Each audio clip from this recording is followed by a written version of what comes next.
Olá pessoal, sejam todos muito bem-vindos a mais uma correção do exame de ordem. E hoje nós vamos corrigir o exame número 44 da prova da OAB, que foi aplicado no dia 17 de agosto de 2025.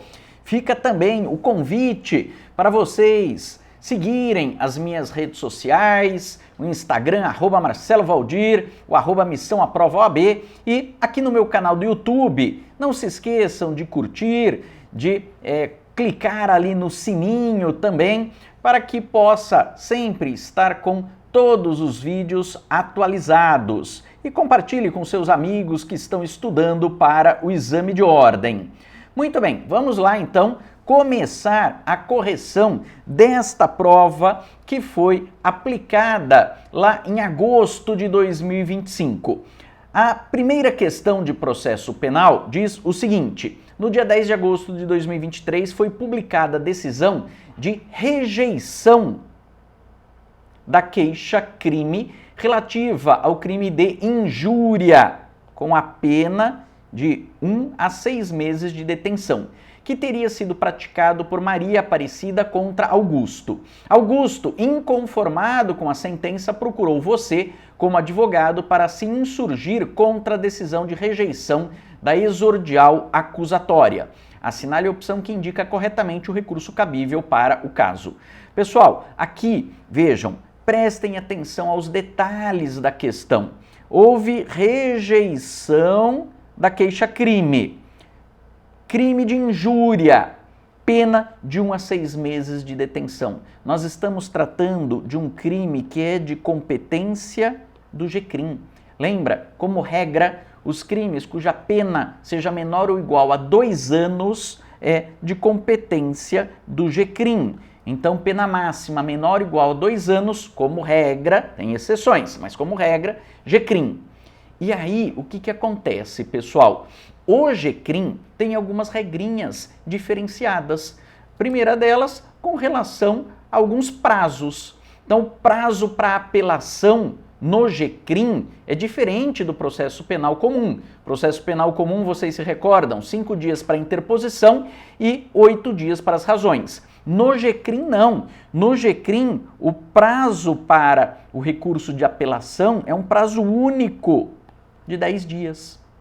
E também temos uma outra regrinha especial com relação à rejeição da denúncia ou da queixa. A rejeição da denúncia ou da queixa lá no processo penal comum desafia recurso em sentido estrito, enquanto aqui, no âmbito do GCRIM, desafia recurso de apelação. Então vamos lá verificar as opções que o examinador de ordem nos traz. Ele coloca como alternativas agravo, apelação, recurso inominado, recurso em sentido estrito. Vejam que o artigo 82 da Lei 9.099, que é a lei que institui o Juizado Especial Criminal, ele diz textualmente que da decisão de rejeição da denúncia ou queixa e da sentença caberá apelação. Cuidado para não confundir com o JEC. Lá no cível você tem lá o recurso inominado. Aqui, no artigo 82, o examinador textualmente coloca recurso de apelação, ok? Que será julgado aí pela turma recursal. E o prazo para este recurso é de 10 dias. E vejam que lá no artigo 581 do Código de Processo Penal, para os crimes que seguem o rito ordinário, o rito sumário, ou seja, como regra, aqueles crimes que a pena máxima é maior que 2 anos. Aí, se o juiz rejeita a denúncia ou a queixa, o recurso cabível será o recurso em sentido estrito. Mas como o examinador está tratando expressamente de crime de injúria, a competência é do GCRIM. Portanto, a alternativa correta é a letra B de bola. E o fundamento para isso é o artigo 82 da Lei 9.099, ok? Segunda questão de processo penal diz o seguinte: Cauã e Maiara são indígenas. Opa, aí, professor, peraí, indígena, então tem uma série de regrinhas diferenciadas? Não. Cuidado, preste atenção aos detalhes. São indígenas integrados. ou seja, plenamente integrados à nossa sociedade. Respondem normalmente pelos crimes. E mantém relação íntima de afeto, sendo residentes em comunidade tradicional. Certo dia, motivado por ciúmes, Cauã agrediu Maiara, atingindo-a no rosto, fato que ocasionou uma lesão corporal leve. Sobre a orientação assumida pelo advogado de defesa de Maiara, assinale a afirmativa correta. Pessoal, vamos lá para os detalhes mais uma vez. São indígenas? São, mas integrados à sociedade, ou seja, não importa que eles são indígenas, eles vão responder normalmente por serem integrados à sociedade. E mantém relação íntima de afeto, ou seja, houve lesão corporal leve, mas em violência doméstica. Então nós temos aí o crime de lesão corporal leve em violência doméstica. E a Lei Maria da Penha traz uma série de regras especiais quando se trata de lesão corporal de natureza leve. Vamos lá para as opções. A ação penal é pública incondicionada por se tratar de disputa de direito indígena. Pessoal, se trata de disputa de direito indígena? Não, é um crime de lesão corporal em violência doméstica. Portanto, não há que se falar na alternativa A. A ação penal depende de representação da ofendida e seguirá o rito do juizado especial criminal perante a Justiça Federal pelo fato de envolver indígenas. Mais uma vez, não, são indígenas, mas integrados à sociedade. A ação penal é pública incondicionada por se tratar de violência doméstica e familiar contra a mulher e a competência para julgamento é da federal em razão de envolver indígenas. Também não. Não importa que é indígena neste caso. E a ação penal é pública e incondicionada e a competência para julgamento é do juizado de violência doméstica e familiar contra a mulher ante a relação íntima de afeto existente entre autor e vítima. Esta é a alternativa correta e é a alternativa correta por quê? Pessoal, se é violência doméstica, o crime é de ação pública incondicionada. Lembrando que a exigência de representação nos crimes de lesão corporal leve, ela está prevista aonde? Na Lei 9.099. Só que, como se trata de violência doméstica, não se aplica a Lei 9.099. Vejam os fundamentos legais para isto. O artigo 88 da Lei do Juizado Especial Criminal, ele diz que depende de representação os crimes de lesão corporal leve e lesão culposa. Essa é a regra. Mas aí o artigo 41 da Lei de Violência Doméstica diz o seguinte: não se aplica a Lei 9.099 aos crimes praticados em violência doméstica e familiar contra a mulher. Reforçando o que já está expresso no artigo 41, vem a súmula 542 do STJ, dizendo textualmente que a ação penal relativa ao crime de lesão corporal resultante de violência doméstica contra a mulher é pública incondicionada. Portanto, lesão corporal em violência doméstica é de ação pública incondicionada. E a competência, professor? A competência não é do GCRIM porque não se aplica a Lei 9.099. E aí o artigo 14 da Lei de Violência Doméstica diz que os juizados de violência doméstica e familiar contra a mulher que serão competentes para julgar este caso. Portanto, a alternativa correta é a letra D de dado, ok? Muito bem, vamos lá para a terceira questão do exame de ordem que diz o seguinte: Peterson teve sua prisão temporária decretada pelo prazo de 30 dias, ao ser investigado pela prática do crime de homicídio culposo na direção de veículo automotor, disposto no artigo 302 do Código de Trânsito Brasileiro, cuja pena combinada é de 2 a 4 anos de detenção. A decisão foi fundamentada na necessidade da coleta de provas imprescindíveis durante a investigação criminal. Você foi procurado como advogado para atuar no melhor interesse de Peterson no primeiro dia da sua prisão. Assinale a opção que apresenta corretamente o pedido cabível, tendo em vista os interesses de seu cliente. Pessoal, vamos lembrar que nós temos 3 tipos de prisão cautelar: flagrante, preventiva e temporária. Flagrante, preventiva e temporária. No caso em questão, houve a decretação da prisão temporária. Se nós estamos diante de uma prisão temporária, o que nós precisamos lembrar? Da lei que prevê a prisão temporária. Então, nós temos a Lei 7.960 de 89, que trata da prisão temporária. E esta lei traz no seu artigo 1º que será decretada a prisão temporária quando imprescindível para as investigações do inquérito, quando o indiciado não tem residência fixa ou não esclarece sua identidade e autoria e participação nos seguintes crimes. E aí traz um rol de crimes que permitem a prisão temporária.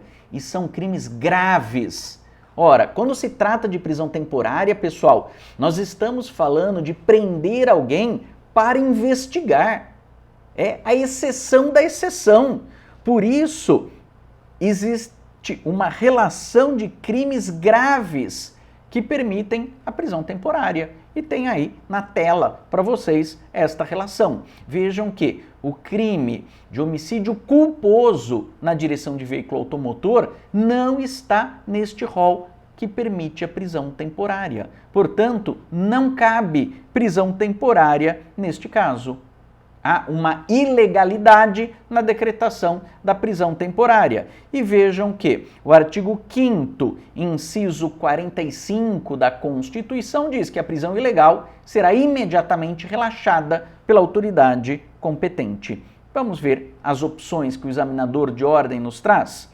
Ele coloca ali como alternativas a liberdade provisória com arbítrio de fiança, pois a pena máxima do crime não ultrapassa 4 anos. Pessoal, a liberdade provisória ela é cabível quando há elementos para a decretação da prisão, mas não há necessidade, né? O acusado, ali o suspeito, ele foi preso em flagrante, mas não há necessidade da manutenção da prisão preventiva. Então, se concede a liberdade provisória. Não é o caso aqui, por quê? Porque houve uma ilegalidade. A liberdade provisória com aplicação de medidas cautelares diversas da prisão, pois não demonstrada a imprescindibilidade da medida. Pessoal, também, liberdade provisória não é o caso porque nós estamos diante de uma ilegalidade. Letra C, o relaxamento imediato da prisão ilegal, pois o crime de homicídio culposo na direção de veículo automotor não está no rol dos crimes que autorizam a prisão temporária. Esta é a alternativa correta. Nós vimos o artigo 1º da Lei de Prisão Temporária e o artigo 5º da nossa Constituição, lá no inciso 65, que diz que a prisão ilegal será imediatamente relaxada pela autoridade judiciária competente. E o rol do artigo 1º da Lei 7.960 de 89 não permite a prisão temporária. Portanto, a alternativa correta, letra C. Só para finalizar, letra D, o relaxamento da prisão ilegal a partir do 5º dia de prisão, pois a prática de homicídio culposo na direção de veículo automotor não configura crime hediondo e o prazo da prisão temporária deveria ser de 5 dias e não de 30 dias. Realmente, crimes comuns que permitem prisão temporária, o prazo é de 5 dias, prorrogável uma vez por mais 5 dias. Já prisão temporária de crime hediondo, 30 dias, prorrogável uma vez por mais 30 dias. Só que a prisão é ilegal desde a sua decretação. De imediato, o advogado deve pedir o relaxamento da prisão e não a partir do 5º dia de prisão. Então, está errada essa alternativa D. Vejam os detalhes, pessoal. Não é liberdade provisória, mas sim relaxamento da prisão. Embora o prazo seja, sim, de 5 dias, mas você não precisa esperar o 5º dia para fazer o pedido de relaxamento da prisão, ok? Vamos lá para outra questão de processo penal do exame 44 da prova da OAB. André foi denunciado por ter subtraído a bolsa de Márcia, mediante rompimento de obstáculo.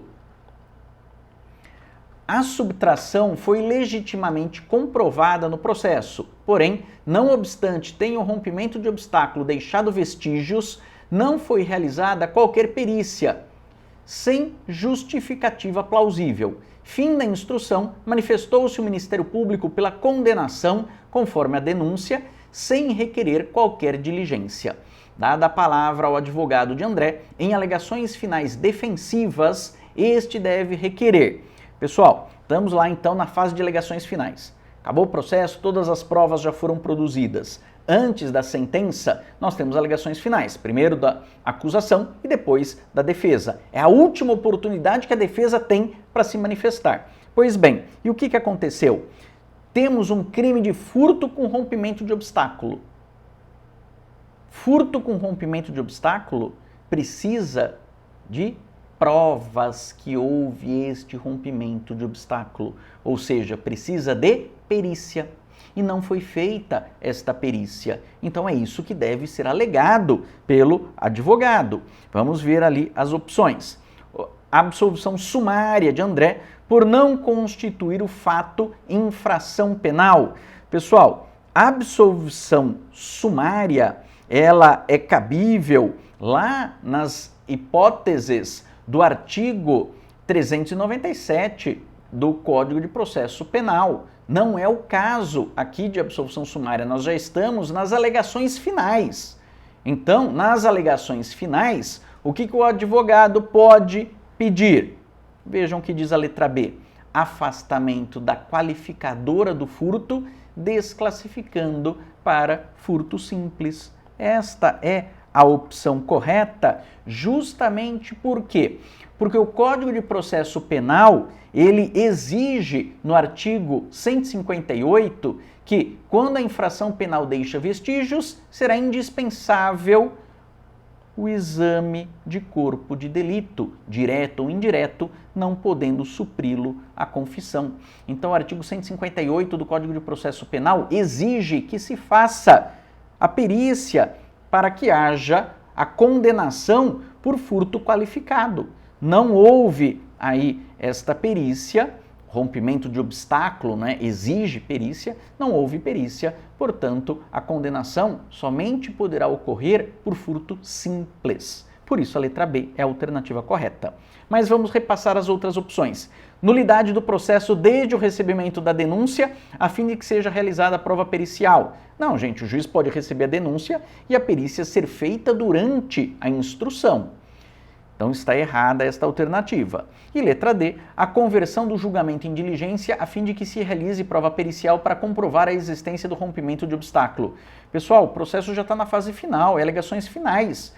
A defesa vai pedir perícia para prejudicar o próprio cliente? Não tem sentido isso, né? Não tem lógica para a defesa. Portanto, o que o advogado deve fazer? Simplesmente pedir o afastamento da qualificadora. Se está comprovado que houve furto, que o réu seja condenado pelo furto, mas não pelo furto na forma qualificada. Não cabe, neste momento processual, requerimento de diligências. Portanto, está errada esta alternativa, ok? Letra correta é a B de bola.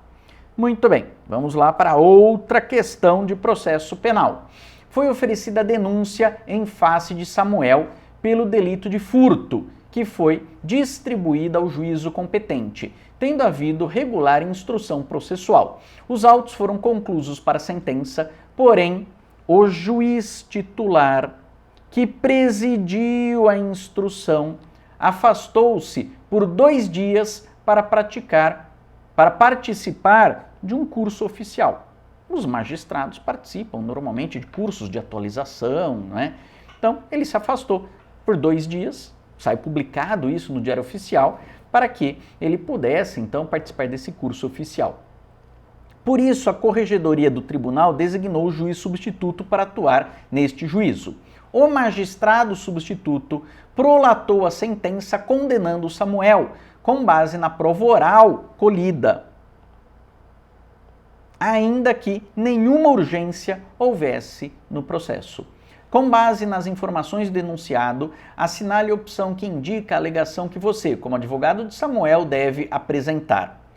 Pessoal, nós temos uma regra no processo penal que o juiz que presidiu a instrução, aquele juiz que ouviu as testemunhas, é este juiz que fica vinculado ao processo e vai proferir a sentença. É o chamado princípio da identidade física do juiz. Se ele presidiu a instrução, é nada melhor do que quem presidiu, quem ouviu as testemunhas, proferir a sentença. Então, temos aí o desrespeito a esta regra. Vamos para as alternativas. Letra A. Violação ao princípio da identidade física do juiz, causa de nulidade relativa da sentença. Esta é a opção correta. Não é?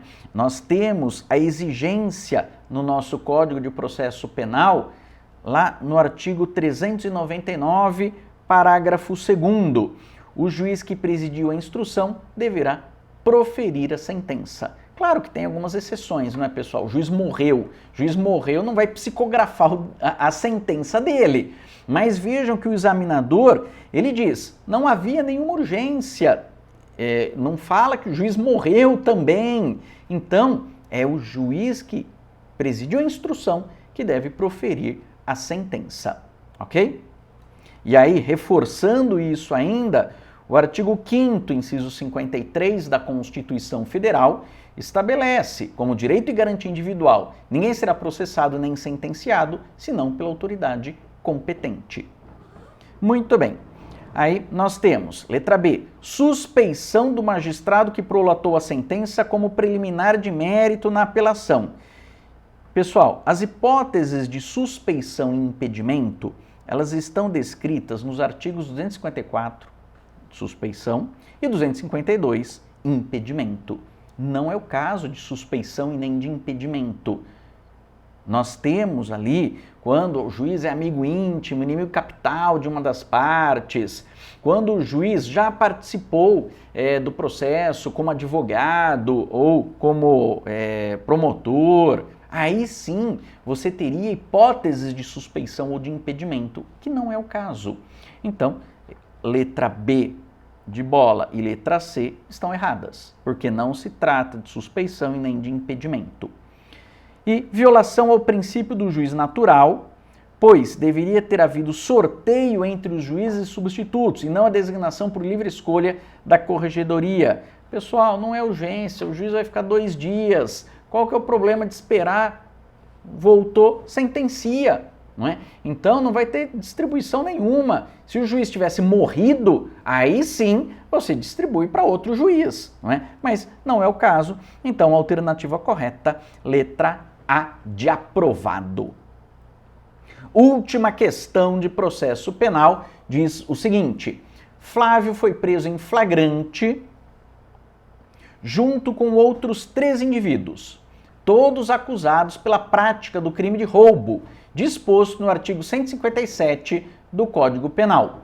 Flávio permaneceu preso preventivamente durante o processo.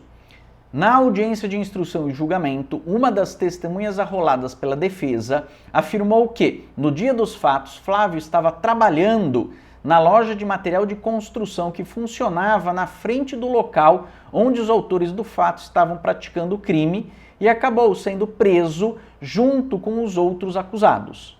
A testemunha também mencionou que a loja possui sistema de monitoramento de segurança, que o dono da loja guardou imagens deste dia para fornecê-las em sede policial, se isso fosse demandado. O interrogatório dos réus foi regularmente realizado. Diante do fato narrado, assinale a opção que indica corretamente a medida jurídica que você, como advogado de Flávio, deve adotar. Pessoal, surgiu uma prova durante a instrução de inocência do réu. Qual prova de inocência? Ele não estava no local, tem câmeras de segurança. O que a defesa deve pedir? Diligência. Diferente daquela questão que nós resolvemos aqui, nesse exame, onde já estava o processo em sede de alegações finais, aí não cabia diligência. Mas aqui não, aqui nós estamos na fase de instrução.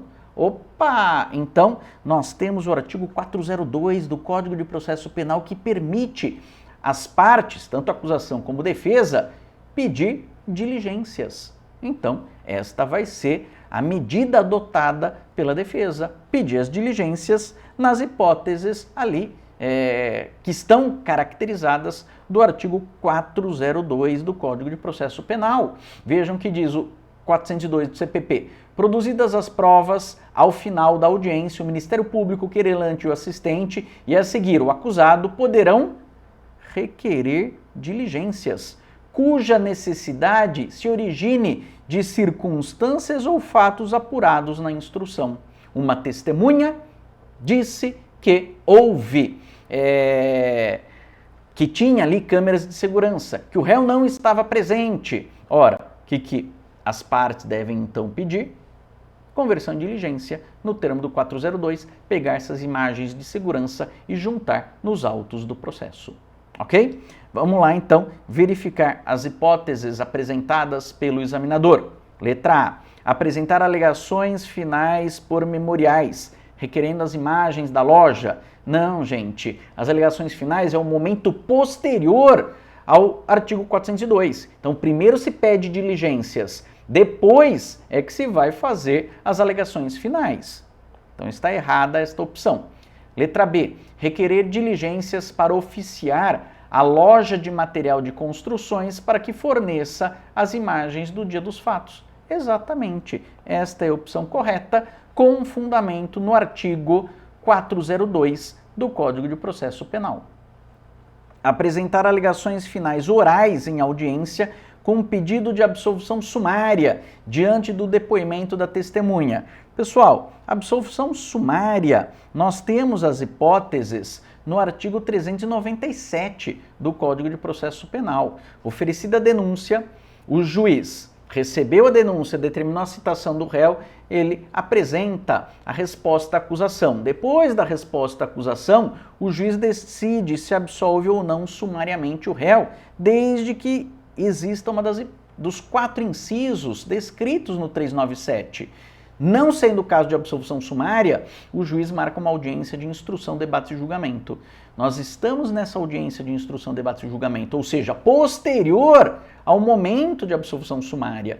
Lembre-se que o processo penal ele segue um rito, ele segue uma sequência. O processo penal é justamente esta sequência de atos. E nós estamos agora na audiência de instrução. Já ficou lá para trás a absolvição sumária. Não é caso, portanto, de absolvição sumária. E sim, diligência do 402, alegações finais e depois absolvição em relação ao mérito. Ok? Muito bem. Então, está errada esta letra C. E letra D, requerer a nulidade de audiência de instrução e julgamento, pois as imagens da loja não foram apresentadas em sede policial. Pessoal, a informação só surgiu agora, então não há necessidade de nulidade da audiência. Vamos simplesmente realizar, terminou aí a audiência, faz a diligência de juntar esta imagem e se houver necessidade, ouve-se novas testemunhas e depois alegações finais e sentença. Portanto, errada também esta alternativa, ok? Artigo 402 do CPP fundamenta como sendo a alternativa correta a letra B de bola, ok? Com isto, pessoal, nós encerramos a análise das questões do exame número 44 de processo penal. Foram 6 questões, uma questão versando sobre recursos, né? No caso foi apelação no GCRIM, uma questão de ação penal, no caso em violência doméstica, uma questão de prisão, no caso prisão temporária. Vejam que sistematicamente, né, a prova da OAB vem perguntando sobre recursos, sobre ação penal, sobre prisão. Então são questões que têm recorrência muito grande no exame de ordem. 2 questões de provas, uma perícia, outra de rito processual, e uma questão de princípios do processo penal, que foi aquela sobre a identidade física do juiz.